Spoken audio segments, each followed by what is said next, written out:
What if I told you that the doubt living in your mind isn't yours, that it wasn't born with you, that it was installed, not by truth, not by evidence, but by repetition, by years of hearing what couldn't be done, of seeing others settle, of watching powerful men shrink to fit into small cages built by fear? What if I told you that every hesitation you've carried, every quiet voice that told you to wait, to hold back, to question your own strength, was never yours to begin with? It was borrowed, programmed, repeated, but not born. Because you, my friend, you were not made to question yourself. You were made to build, you were made to rise, you were made to win. Not eventually, not someday, not when everything lines up perfectly, but now. And if you stay with me, not halfway, not half listening, but fully, if you breathe these words, speak them aloud, and return to them daily, then something will begin to shift, not in theory, not in imagination, in identity. Because what I'm about to give you is not a motivational talk. It is a reprogramming, a full recalibration of the system that has quietly allowed doubt to lead your steps for far too long. And when it's over, when the last word has been spoken, you will no longer recognize the version of yourself that accepted smallness as fate. Because doubt, as I will show you, is a habit, and habits can be broken. But belief is a decision. Belief is the act of remembering who you were before the world taught you to shrink. And today we return to that man, the one who knew he was meant for more, the one who didn't wait for proof to take the first step, the one who acted as if victory was inevitable. And let me tell you something most men never hear. That man is still inside you, waiting, watching, wondering when you'll stop listening to the old voice and start moving like a builder again. So say it with me now. I was not made to doubt, I was made to win. Say it louder. I was not made to question, I was made to decide. Say it until your voice shakes off the dust of hesitation. I do not wait for courage, I move anyway. Because today, we are not here to play with belief. We are here to make it law. And once you've made a law of the mind, the body, the voice, the results, they follow. So stay with me from this first word to the last breath. And let's begin the process of burning doubt out of your identity for good. Let me be very clear, you were not born with doubt. No man is. Doubt is not a natural instinct. It is not hardwired into your soul. It is a condition, a disease of the environment, a mental parasite that grows only when fed. And the world, my friend, is full of feeders. You were born with curiosity, with hunger, with fire. No child comes into this world second-guessing himself. Look at any young boy. He does not wonder if he can walk. He tries. He does not ask if he has permission to explore. He moves. He falls and rises, screams and reaches, not because he's certain, but because he hasn't learned to fear yet. Doubt is not natural. It is taught. It is modeled. It is repeated. And by the time you are grown, you've been told, directly or indirectly, that your power is dangerous, that your fire must be tamed, that dreaming is for others, not for you. But here is the good news. If doubt was learned, belief can be built. And that building begins with remembering the truth of who you are before the world shaped you. It begins with one small act of rebellion, rejecting the idea that you must be hesitant just because others around you were. Let me show you how this worked in the lives of the men I studied. Henry Ford, for example, was not a man born into advantage. He had no prestigious schooling, no wealthy lineage, and yet he refused to learn doubt. When the world told him his vision for an affordable automobile was madness, he responded with action. His own engineers, men with greater education, told him it was impossible to build an 8-cylinder engine in a single block. And what did he say? Produce it anyway. Not once, not twice, but every time they returned with failure, Ford said the same words, produce it anyway. That's not genius. That's not luck. That's belief. A belief so firm, so final, that it didn't flinch in the face of impossibility. Ford had trained his mind to obey his vision, not his environment. He had unlearned doubt and replaced it with decision. And that decision became law, not just for him, but for the industry he led. Or consider Thomas Edison, who failed, not once, not 10 times, but over 10,000 times in pursuit of the electric light. 10,000 failures, 10,000 moments where doubt could have taken the throne. But Edison didn't entertain doubt because he had built something stronger, identity. He didn't say, maybe I can. He said, I am the man who will. And that identity became armor. Every time a test failed, he didn't internalize it. He moved forward because his belief wasn't rooted in evidence. It was rooted in repetition. He had told himself again and again that this would work, that he would work, that something would work. And so it did. Understand this. Belief is not a feeling. It's not something you stumble into. It's not something that floats down from the heavens when you meditate long enough. It is built the same way a bridge is built, the same way a habit is built, through consistent daily acts of decision and discipline. You choose belief even when you don't feel it. You repeat belief even when your old identity screams otherwise. You walk like the man who knows, even when part of you still doubts, until that part no longer has a seat at the table. That's what Andrew Carnegie understood. When I sat with him, when I studied his methods and mindset, I discovered something that changed me forever. Carnegie didn't see belief as optional. He saw it as structural, as foundation. He once told me, if a man does not command his own mind, someone else will. And that's exactly what doubt is, a sign that you've surrendered your authority. Not consciously, not deliberately, but over time in small, subtle ways, you've let doubt set the tone. But that ends now, because now you are awake. Now you know the origin of the doubt you carry. It wasn't born with you.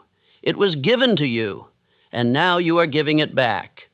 Say this out loud. Doubt is not mine. I refuse to carry it. Say it again. I do not live by hesitation. I live by decision.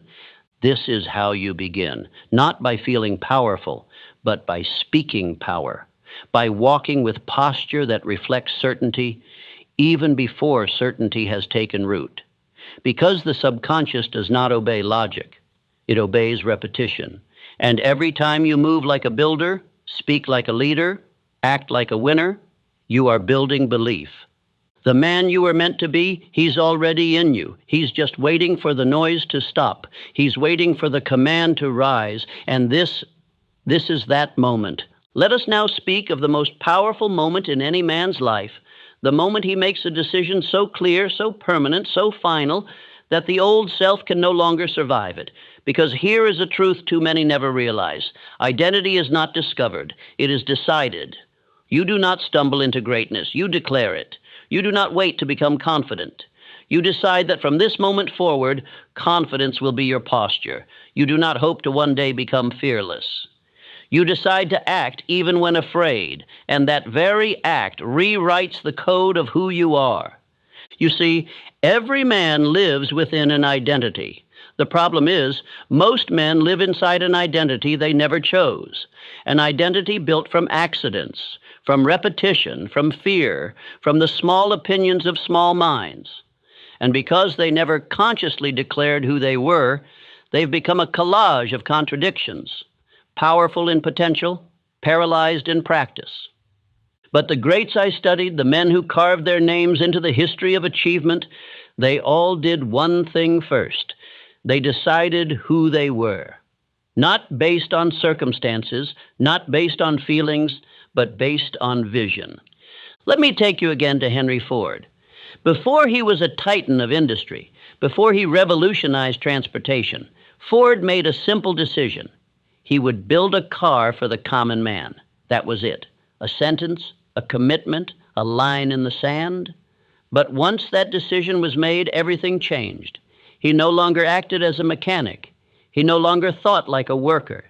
He became a builder of machines, of ideas, of a future only he could see. And when the world doubted him, when bankers and engineers and newspapermen mocked his aim, Ford did not bend. Why? Because his identity was decided. He had already chosen who he was. And once a man makes that choice, the world loses its power to define him. Thomas Edison did the same. Do you imagine Edison became an inventor by accident? That the light bulb was a happy fluke? No. He decided long before the world believed in him. He said, "I will illuminate the world." And then he began walking toward that vision. Every single day, when others called him a fool, when failure visited him daily, when results did not arrive for years, he moved forward anyway. Because in his mind, the result had already happened. He was simply catching up to it. Understand what I'm telling you. Results follow identity, not the other way around. If you believe that you must prove yourself before you can claim greatness, you've already lost. The men who rise are the men who decide to rise. First in silence, first in solitude, first without evidence. Even Abraham Lincoln, a man who walked through war and turmoil, was not led by public opinion. He was led by decision. He did not need everyone to agree before he acted. He had already determined the value of freedom, the weight of unity, the dignity of mankind. And because that decision was final, fear could not break him. Now it is your turn, and you must write your identity in stone. Not scribble it in sand, not whisper it with apology. Declare it. Who are you? Who have you decided to be, regardless of what you've done up to this point? Because until that decision is made, doubt will always have a voice. You must say aloud, "I am not a man of hesitation. I am a man of execution. I do not drift between identities. I have chosen one, and I walk in it." And do not say it once. Say it until your subconscious hears it so often, so clearly, that it accepts it as law. That is how belief becomes identity. That is how decision becomes destiny. Let me offer you a ritual, the same one I saw in the lives of Carnegie, Schwab, Ford, Edison. Each morning before the world speaks, you speak. You declare who you are. You speak your identity aloud, not with hope, but with authority. You write it. You repeat it. You move in alignment with it, even when you don't yet feel like it. Because feeling will follow form. You must form the identity, and the emotion will rise to support it. Carnegie used to say, "A man's habits are simply his beliefs in motion." And what are habits but repeated actions born from a chosen identity? The man who sees himself as a king does not move like a servant. The man who has decided to lead does not wait for consensus. The man who knows he is meant to win does not flirt with doubt. He moves, and with every step his identity deepens until he becomes a force. So I ask you now, what have you been waiting to decide? What version of yourself have you postponed? What identity are you pretending is not yours to claim? Let that end here. Today you decide. You write the new name. You declare the new frame. You burn the bridges to the old self and never look back. Let this be the line. From this moment forward, you do not doubt, you decide, and the world, it adjusts. There is a moment in every man's journey where the greatest progress comes not from a new step forward, but from cutting off the way back. You see, movement without commitment is not progress. It is dabbling. It is dipping a toe into destiny while keeping one foot anchored in doubt. But no empire was ever built by a man who kept a backup plan for mediocrity. No legacy was written by the one who kept the exit door open just in case it got hard. The men I studied, Carnegie, Edison, Ford, Lincoln, they all understood a simple, sobering truth. If you leave the bridge standing, fear will always tempt you to cross it.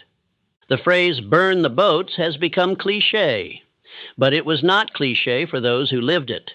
Let me take you to a true story. Hernán Cortés, the Spanish conquistador, landed on the shores of Mexico in 1519 with a handful of men to face an empire that vastly outnumbered him. And what did he do upon arrival? He burned the ships that brought them there, not because he was reckless, but because he understood human nature. When the mind believes there's a way out, it never fully commits to the way forward.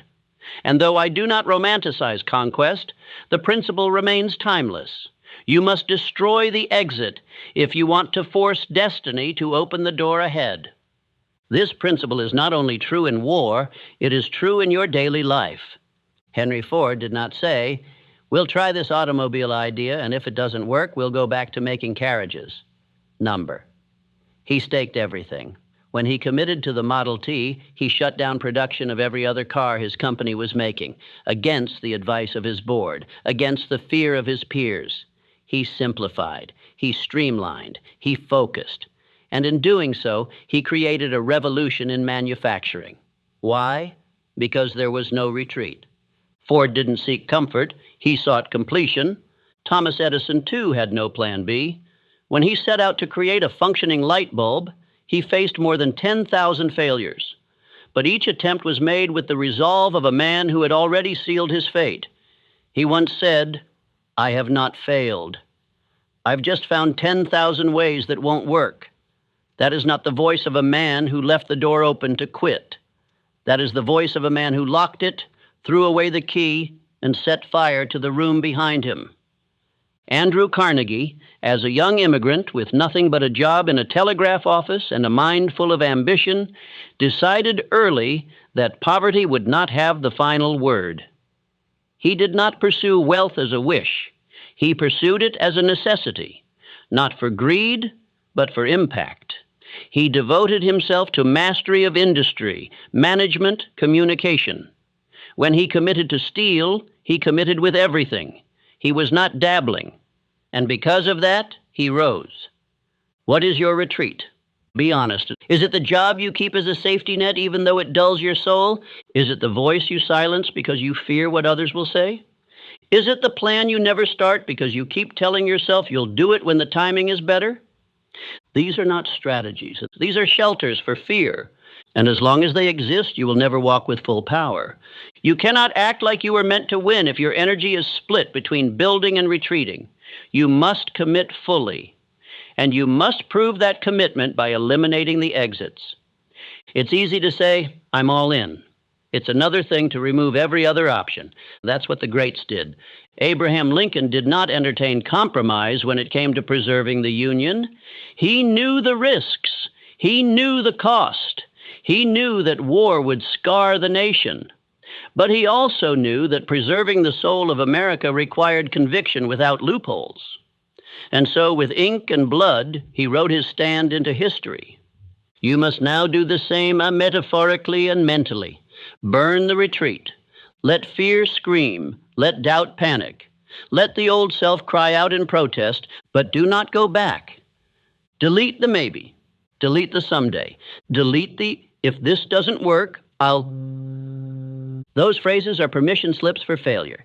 If you were meant to win, and I believe you were, then act like it by removing every option except victory. Even when it's slow, even when it's lonely, even when no one claps, especially then. Because once you make the decision and seal it with action, something shifts. Your mind stops negotiating, your energy stops scattering, your spirit sharpens, and the world starts to bend. Say it aloud. There is no retreat. I have made my decision, and the door behind me is gone. I move with finality. I act without escape. These words must not be spoken once.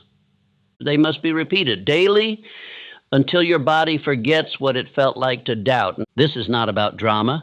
It's about discipline. Burning the bridge is not loud. It's not showy. It's the quiet decision you make before dawn that today again you will not run. And if you hold that line long enough, something incredible happens. Fear stops talking because it knows you're not listening anymore. There is a voice in every man's mind that determines the quality of his life long before the world ever lays a finger on him. It is the voice that speaks when no one else is around.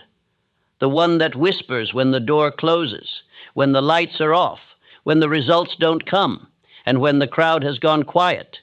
That voice is not always kind, not always supportive, not always true, but it is always present. And if you do not train it, it will train you. It is a process called autosuggestion. The deliberate and repeated feeding of the subconscious mind with instructions so clear, so consistent, so emotionally charged that they become identity. The subconscious mind does not reason. It accepts whatever is repeated to it with emotion. And herein lies your greatest threat or your greatest weapon. Let me show you what this means through real lives. When Henry Ford famously said, "Whether you think you can or think you can't, you're right," he wasn't trying to be clever. He was revealing how he built his empire. Ford didn't have the most knowledge. He didn't hold the most degrees. He didn't master every detail of his business. But he trained his inner voice to say one thing over and over: "It will be done." And because he repeated that, his subconscious went to work making it reality. But here's the mistake most men make. They speak carelessly to themselves. They allow doubt, hesitation, worry, and worst of all, sarcasm, to run on repeat. And they wonder why their progress always stalls. The subconscious mind doesn't understand humor when you joke about being lazy or failing or being stuck. It hears those thoughts as instructions. It installs them. It obeys them. And soon you do too. Thomas Edison, after thousands of failed attempts to create a working light bulb, was asked by a reporter how he kept going. He replied, "I haven't failed. I've just found 10,000 ways that won't work."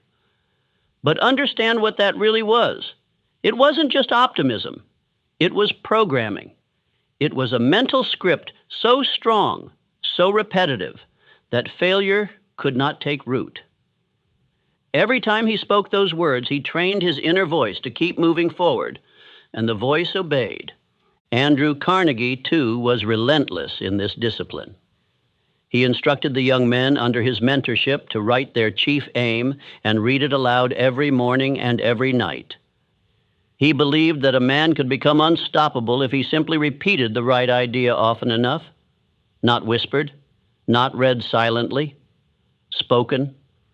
Why? Because the voice you speak becomes the voice you hear, and the voice you hear becomes the voice you believe, and what you believe shapes your world. So let me ask you, what have you been telling yourself? When no one's watching and results aren't showing, what do you say? "I'm tired. This probably won't work. Maybe I'm not the type. I'm just trying." These are not harmless phrases. They are weapons turned inward. And the more you repeat them, the deeper they sink. But the good news is this: you can change the script. It begins with discipline. Each morning, before the world gives you its version of reality, you must give yourself yours. You must look yourself in the mirror and declare, "I act before fear has a voice. I do not drift. I do not delay. I am the kind of man who keeps his word, even when no one is watching."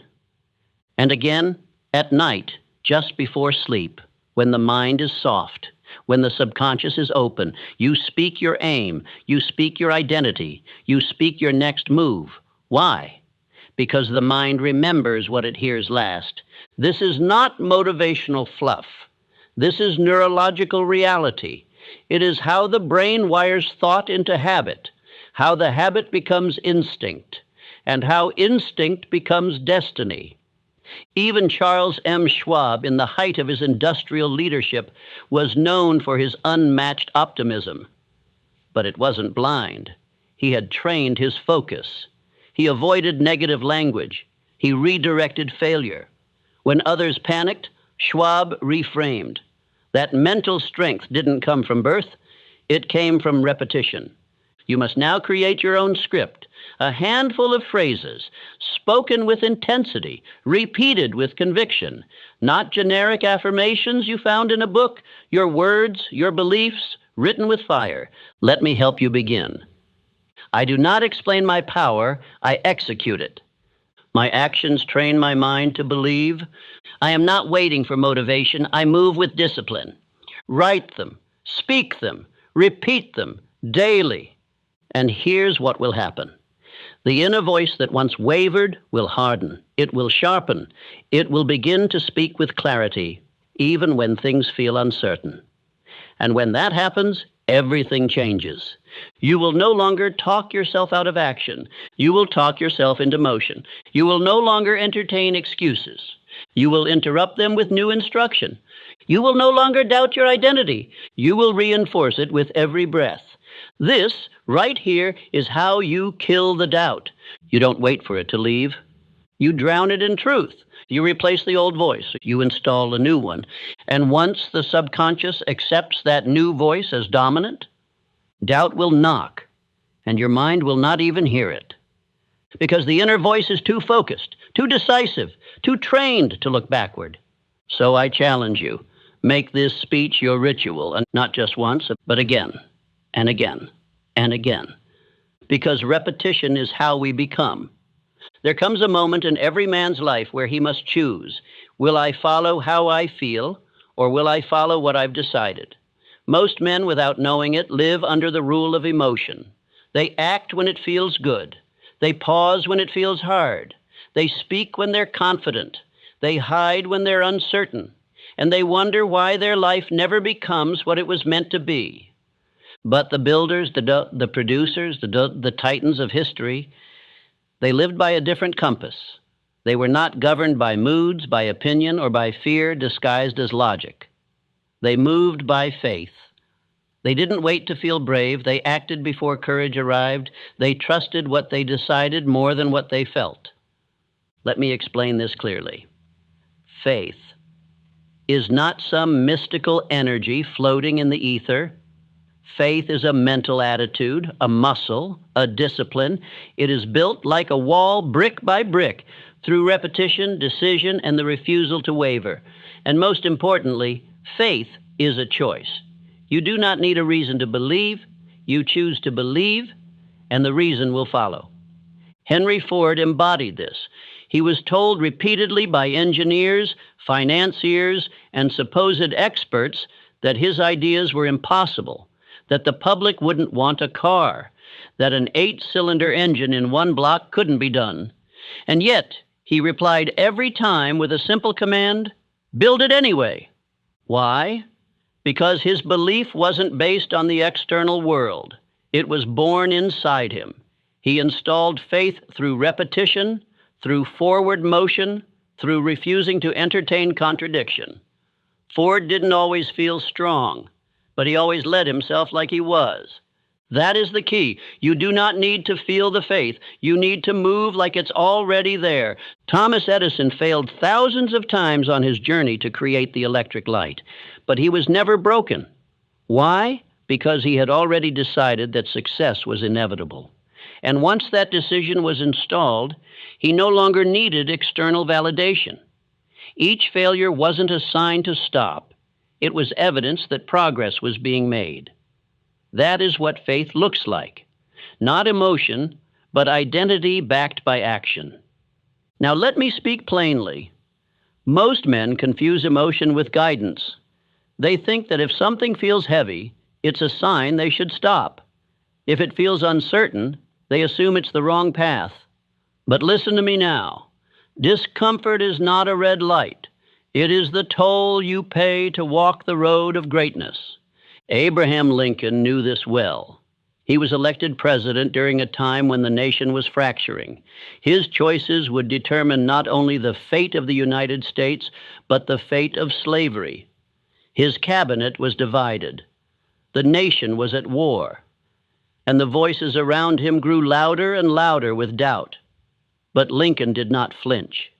He wrote the Emancipation Proclamation, not because he felt the support, but because he believed in the mission. He moved on faith, not emotion, and that's what made him great. Emotion may feel real, but it lies often. It speaks in the language of the past. It echoes your old habits, your old identity, your old doubts.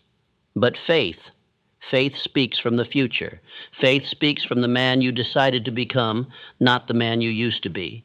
That is why I empathize repetition so deeply, because repetition creates faith. The more you speak belief, the more you act from it, the more it becomes your default. And once it becomes your default, emotion loses its grip. So I ask you now, who is leading your life? Is it the man who acts on fire, on vision, on purpose? Or is it the man who waits until he feels good to make a move? You must make the decision today. I lead from faith, not from feeling. That means you show up even when you're tired. You speak truth even when your voice shakes. You follow through even when the results haven't yet arrived. Why? Because faith is not about evidence. It is about conviction. Let me give you a practical way to live this out. Every morning, declare your beliefs out loud. Not what you feel, but what you choose to believe. I act before I feel ready. I am not a slave to emotion. I command emotion. I walk by faith because the man I am becoming is already real. Then move immediately, without debate. You build faith not by thinking about it, but by acting as if it were already yours. And yes, you will feel resistance. Yes, the old thoughts will rise, but they are ghosts. You do not negotiate with ghosts. You replace them with fire. This is the same process Charles M. Schwab used when building the foundations of U.S. Steel. He wasn't always certain of the outcome, but he carried himself with certainty. He knew that people don't follow emotion. They follow conviction. And the only way to carry conviction is to practice it daily. So train yourself to move without needing to feel perfect. Say this now. I do not trust the voice of emotion. I trust the voice of purpose. I do not wait to feel powerful. I act until I am powerful. I lead myself. I do not follow the wind. Repeat these every morning. Let them take root. Let them replace the voice that once led you to pause. Let them become the soundtrack of your actions. Because the man who leads from emotion will always be led by fear. But the man who leads with faith, he becomes unshakable. He becomes unstoppable. He becomes inevitable. Let us now continue to the next part, because faith must always be matched with action. Not random motion, but decisive execution. There is a law that governs all progress, and it is this: indecision is the seedbed of fear. It is not failure that paralyzes a man. It is not rejection. It is the simple refusal to choose. And I tell you plainly, no man who hesitates can ever lead himself. He will be led by circumstances, by emotions, by the opinions of others, by the inertia of yesterday's version of himself. But the man who decides, the man who moves, that man becomes a force. I taught that every successful man I studied had the habit of making decisions quickly and changing them slowly, if at all. I found this in every titan, every mogul, every builder of empires. They did not sit in endless deliberation. They did not require all the facts before they began. They simply decided and let the path reveal itself in motion. Let me show you what that looks like through the story of Henry Ford. Ford's engineers once told him flatly that it was impossible to cast an 8-cylinder engine in one solid block. They tried, they failed, they returned, expecting Ford to admit defeat. Instead, he looked at them with certainty and said, "Produce it anyway." Not once, not twice, but repeatedly until it was done. Ford did not weigh his options. He did not say, "Let's brainstorm alternatives." He decided. And because he decided, the world bent. That's the law. The world does not yield to the man who is clever. It yields to the man who is certain. Thomas Edison lived the same law. Imagine failing over 10,000 times at anything. Most men would have quit before 10. Most men would have doubted themselves. Most men would have asked for permission or waited for approval. But Edison had already decided, I will invent the light bulb. And because the decision was final, every failure was just another stepping stone. Not because Edison had superhuman endurance, but because he had eliminated the option to stop. You must do the same, and you must stop leaving back doors open. You must stop entertaining maybe. You must stop debating your own destiny. Decide, and once you do, move. Even if you don't know the full path, even if your voice shakes, even if your hands tremble, because clarity is not found in stillness. It is forged in movement. Charles M. Schwab, when he was chosen to lead U.S. Steel, was not the oldest or the most experienced, but he made decisions quickly. He moved decisively. When asked by Andrew Carnegie to take the reins of a massive industrial consolidation, Schwab didn't ask for time. He didn't form a committee. He said yes and figured out the details on the way. That's how momentum is built. You act, and the mind follows. You move, and fear loses its grip. You execute, and the subconscious begins to trust you. That's what most people never understand. Every time you hesitate, you tell your subconscious, I don't believe myself. But every time you act, even imperfectly, you reinforce the identity of a man who does what he says he will do. And soon, your body, your posture, your thoughts, your very presence begin to reflect that new identity. So I ask you now, what have you left undecided? What path have you delayed, waiting for more time, more clarity, more courage? And how much has that delay already cost you? Because indecision is not neutral. It is expensive. It robs you of time, of energy, of confidence, of opportunity. But you can shut the door on it right now. Say aloud, I do not wait. I do not hesitate. I do not consult fear. My decisions are final. My movement is immediate. My word is law. That is not bravado. That is identity. You do not try. You declare. You do not ask, what if? You say, this is the way. And when your mind resists, as it will, you do not argue. You move. Action is your answer. Every day you delay is another day fear grows stronger. But every day you decide and follow through, you become more powerful than hesitation itself. Let me give you a simple framework. Make your decision quickly, from a place of purpose, not emotion. Move immediately. Do something, anything that confirms the decision. Refuse to reopen the decision unless new facts demand it, not new feelings. Reaffirm daily through repetition.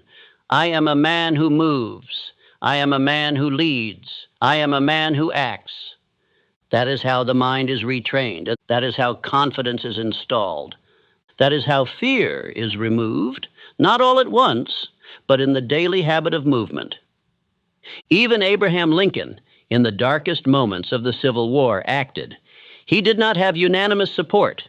He did not have clear signs of victory. But he signed the Emancipation Proclamation because he had already decided that slavery must end and the Union must endure. And that's what gave him the strength to lead, not popularity and not consensus. Decision, final, immovable, sacred. And that same power is available to you now, but only if you're willing to shut the door on delay. Say it one more time. I decide quickly. I act without apology. I do not explain who I am. I demonstrate it. Now move. Pick the thing you've delayed. Make the call. Take the step. Close the loop. Because the man who moves first wins. And the man who wins is no longer afraid. Let us now go deeper into the next part. There comes a moment in every man's life when the voice of doubt must be silenced. Not debated, not reasoned with, not comforted, but killed. Not with softness, not with patience, but with the force of a man who has had enough. Because doubt is not something you manage. It is something you starve. And you starve it with faith, with repetition, and with a fire so hot it burns the old version of yourself to ash. Understand this first. Doubt is not truth. It is habit. A reflex you've rehearsed so often, you began mistaking it for wisdom. But it was never your guide. It was never your protection. It was just fear, dressed up in more intelligent clothing. And if you don't name it for what it is, you'll keep calling it being realistic, thinking ahead, or protecting yourself, when what you're really doing is betraying the man you were born to be. You must decide now. Doubt dies here, not tomorrow, not gradually. Now, let me show you how the great ones did it. Abraham Lincoln, the man who held together a torn nation, did not live without fear. He was ridiculed, hated, attacked. He buried his own child during his presidency. He led in chaos, and yet He chose belief every single day. He repeated his purpose in silence. He wrote letters he never sent. He walked alone. But in those moments of solitude, he reaffirmed his mission, not with certainty in outcome, but with certainty in identity. That he was the man to carry this burden, that he must be. Andrew Carnegie, born into nothing, stood in a world run by titans, by giants. He had no pedigree, no special connections. But he carried one advantage, definiteness of purpose, and with it he drowned doubt in repetition. He wrote and spoke his chief aim daily, until the thought of failure simply didn't belong in his mental atmosphere anymore. That's not arrogance. That's mental discipline. That's how a boy from a telegraph office became the richest man in the world. Henry Ford faced endless waves of opposition, from the press, from engineers, from the government. But none of their doubt ever entered his system. Why? Because his internal repetition was louder than their external noise. He told himself what was possible over and over again, until that belief hardened into steel. And that steel built empires. You are not different. The only thing separating you from those men is what you allow to repeat inside your own mind. And I say again, doubt is not real. It is a shadow, a recording, a loop playing on repeat in a man who forgot to change the track. So you must now overwrite it, not with positivity, not with hope, but with identity. Speak this aloud. I do not argue with doubt, I replace it. I do not let fear speak twice, I silence it with action. I do not shrink, I do not flinch, I do not rehearse weakness. Because the more you rehearse belief, the more your nervous system adapts to that as normal. It doesn't matter how long you've doubted. It doesn't matter how deep the rut is. Repetition rewires everything. But here is what you must understand. Doubt will not die gently. It is an addiction, and it will fight for its life. It will whisper again in the quiet hours, in the moments of fatigue, in the pauses between progress. And when it does, you do not engage. You return to your script. You return to your command. You return to the truth you are now installing. I do not live in hesitation. I move in fire. My belief is louder than my fear. My repetition is my shield. My identity is my weapon. Let this next line burn into your chest. You are no longer allowed to be the man who doubts. He is gone, buried. We do not negotiate with his voice. We do not make room for his excuses. We do not check in on him when times get hard. He had his turn, and he wasted it. Now it's your turn. And the man you've chosen to become, he walks differently. He doesn't need to feel ready. He moves because he said he would. He doesn't need to see the full plan. He trusts the law of motion. And he doesn't fear failure because his identity is rooted in action, not outcome. So say it with finality now. I do not need more time. I need more fire. I do not entertain doubt. I enforce belief. I do not delay. I dominate. Let your new identity be sealed through repetition, through daily decision, through the refusal to let the old voice breathe. This is your moment, not just to hear this speech, but to repeat it until it becomes your default. Until your subconscious no longer recognizes the old you, until doubt doesn't know where to find you anymore. Because the man who wins, he doesn't need 1,000 answers, and he just needs to know who he is and walk like it's already done. So walk and don't look back. The man you used to be, he's not coming with you. Let him die in silence, and let the man of fire rise in his place. Let us end here, not with applause, but with command. Repeat this speech, repeat your belief, repeat your identity until the old self cannot survive.